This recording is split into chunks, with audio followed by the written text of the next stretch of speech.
Hello mga ka-Alex, dito ako ngayon sa Boulevard. Kakain muna kami ng Paris kasi masarap, sabi ng kasama ko si Alex. Oh. So guys, makalimutan mo ang asawa mo pag makakatikim ka na dito.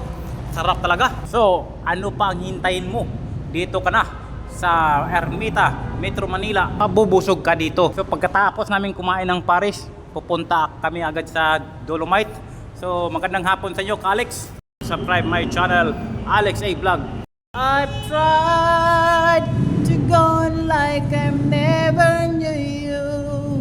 I'm awake till my world is half asleep. I pray to be hard, to be unbroken, to be not to be, I'm going to be is incomplete. Ito lang po, sana po suportaran yung video ko na gagawin sa public at akong grasa.